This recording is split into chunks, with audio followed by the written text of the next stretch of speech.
Everyone. So today I'll be taking a class on TMJ ankylosis.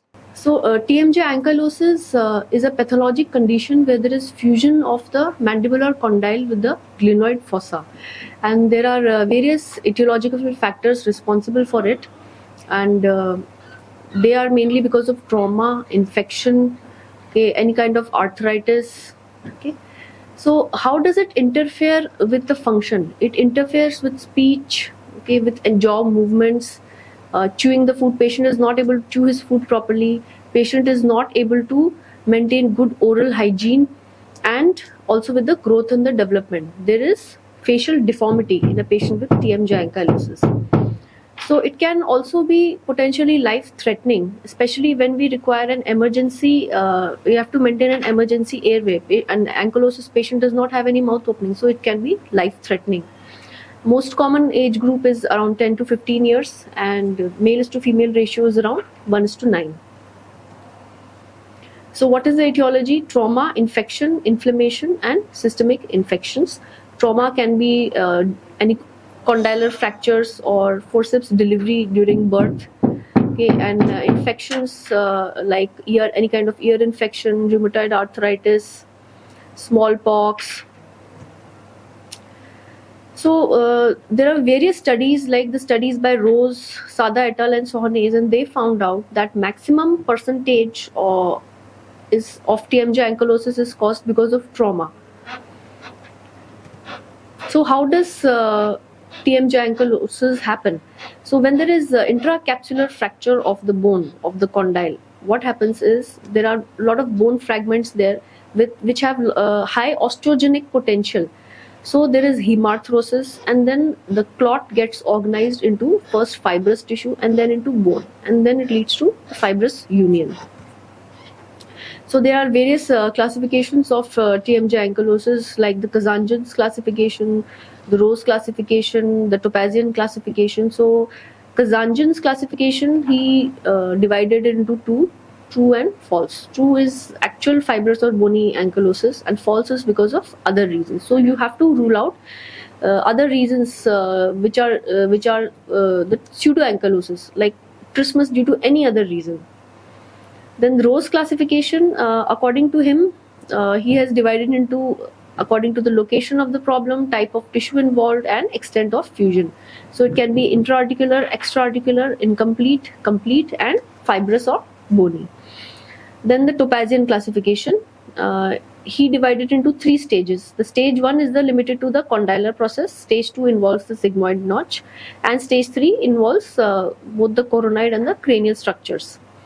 Then there is Sohane's grading of TMJ ankylosis, and in the type 1, it is mainly fibrous union. Type 2, there is bony fusion only of the periphery of the joint, and not the internal part of the joint is not fused. Then the third is when there is fusion of the zygomatic process with the ramus of the mandible, and type 4, there is complete bony union. Then there is another classification by Dongmei, He and colleagues, and then by Yan and colleagues. Now we come to the diagnosis of TMJ ankylosis. History is very important. You have to take proper history, whether it is because of trauma or ear infection or because of forceps delivery. And then we come to clinical examination. So one important thing is the patient with TMJ ankylosis can have obstructive sleep apnea. These type of patients, first you have to go for distraction osteogenesis, in that you pull the mandible forward, and then you go for TMJ ankylosis surgery. So the first picture you can see, it is the unilateral ankylosis, and the second one is a bilateral ankylosis. In this unilateral ankylosis, there is fusion only of the one joint. What happens is there is fullness of the face on the affected side and flattening or elongation on the non-affected side. Why is this so? Because the non-affected side is growing, so there is elongation or flattening, and the affected side is not growing, so there will be fullness on that side. So intraorally, what changes will be there? There will be unilateral posterior crossbite, reduced mouth opening, and there will be a lot of caries, and patient will not be able to maintain his oral hygiene, and there will be antigonian notch, which is visible in the x-rays. And the second picture you can see, there is bilateral ankylosis. The classic anti-gump deformity or the bird facies is seen, where there is micrognathia, the mandible, the chin does not grow. Okay, then there will be class 2 malocclusion and increased chin throat angle. So there are various radiographs which you can advise: the orthopantomogram or the OPG, lateral oblique view, CT scan, PA view. CT scan is the best when you have to know the apparent relation of the ankylotic mass to the various clinically important structures. Now, how do you manage TMJ ankylosis? In infancy, the management is different, childhood management is different, and adult management is different. In infancy, our main motive should be to restore movement and function, and reconstruction you can go ahead later. In childhood or growing age, you have to restore the movement and function and reconstruct the TMJ. We usually reconstruct it by the costochondral joint. It also acts as a growth center, which helps in the growth of the condyle.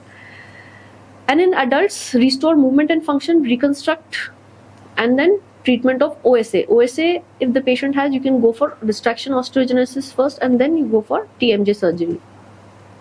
Now we come to the surgical anatomy. It has two components: bony component and the soft tissue component. Bony is the condyle, articular eminence, and the glenoid fossa.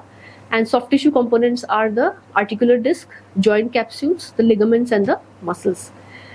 The special feature of the TMJ is, unlike other joints, it is lined by white fibrocartilage and not the hyaline cartilage. And both the TMJs open together, and it is the only joint in the human body to have a rigid end point of closure. That is when the teeth meet, contact with each other.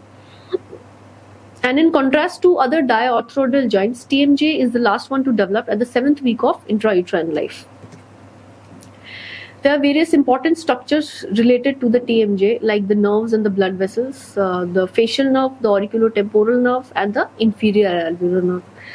And the vascular structures are the middle meningeal artery, the internal maxillary artery, which lies just beneath the medial to the neck of the condyle, superficial temporal artery, and the masseteric artery.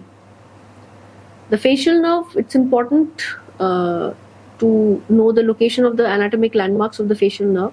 In just brief, I'll be telling you it's the tragal pointer, the digastric ridge, the tympanomastoid suture, and whenever you're giving an incision, the preauricular incision, you have to remember that the facial nerve lies 0.8 to 3.5 centimeter ahead of the tragus. So incision should be placed properly to prevent injury to the facial nerve. So these are all the diagrammatic representation of injury to the facial nerve. If there is injury to the frontal branch or the temporal branch of the facial nerve, the patient will have drooping eyelid, and if the zygomatic nerve, the branch, is injured, then the patient will have the paralysis of the orbicularis oculi, which is again, it can be temporary or permanent. The patient will not be able to close his eyes properly. Then there is auriculotemporal nerve and the inferior alveolar nerve. Then we can encounter superficial temporal artery vein or the internal maxillary artery. So the various surgical approaches to the TMJ are the preauricular, like the Dingman's, Thomas, Blair's incision, Alcaid-Bramley incision.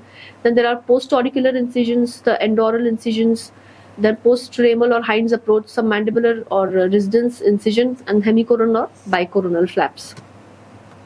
So these are the various incisions. The first one is the Dingman's, then there is Blair's, then there is Thomas, Alcaid-Bramley, Popovitz, endoral, and rightidectomy approach. So now we come to the surgical techniques. So there's something known as Caban's protocol. Okay, so there are the few steps which we have to follow when you are doing the ankylosis surgery. First is aggressive resection. You have to remove the ankylotic mass. You have to do gap arthroplasty, that is, create a gap of around 1.5 to 2 centimeters. Remove the ankylotic mass, and then you measure the interincisal opening, maximum interincisal opening. If it is not 35 mm, then you go for ipsilateral coronoidectomy, and then again measure the interincisal mouth opening. Again, if you don't reach it up to 35 mm, then you have to go for contralateral coronoidectomy.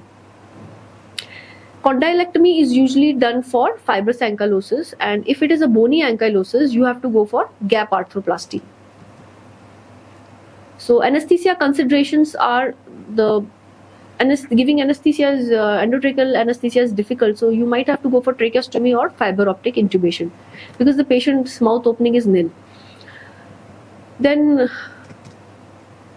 so this is a diagrammatic representation of gap arthroplasty. You create a gap of 1.5 to 2 centimeters, remove the mass, and then you go for interpositional arthroplasty. The various interpositional materials you can use are temporalis fascia or dermis graft or fascia lata.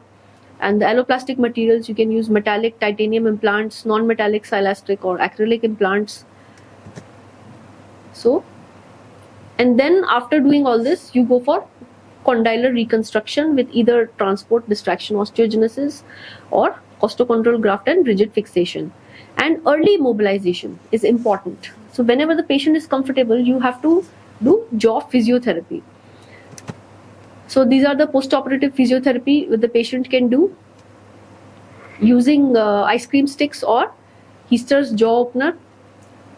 So the various reconstruction options are autogenous grafts and alloplastic reconstruction. Autogenous grafts can be free flaps, costochondral graft, sternoclavicular, iliac crest graft, vascularized grafts, and the prosthetic ones, the alloplastic reconstruction can be stock prosthesis or custom made prosthesis.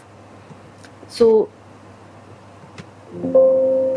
you can go for sternoclavicular joint graft or the rib graft, iliac crest graft, coronoid process, transport. This is a diagrammatic representation of transport distraction osteogenesis, especially in the patients which have obstructive sleep apnea. This is a picture showing vascularized bone grafts with fibula. So there are various factors responsible for choosing the type of reconstruction material required. And this is a photograph of first you go for stereolithograph models and then custom made implants are made. So the importance of fat graft in prevention of heterotopic bone formation has been described, and we usually do it. So there are two types of treatment, one stage or multi-stage. So we usually practice multi-stage. It gives better prognosis and better after post-operative outcomes. Thank you.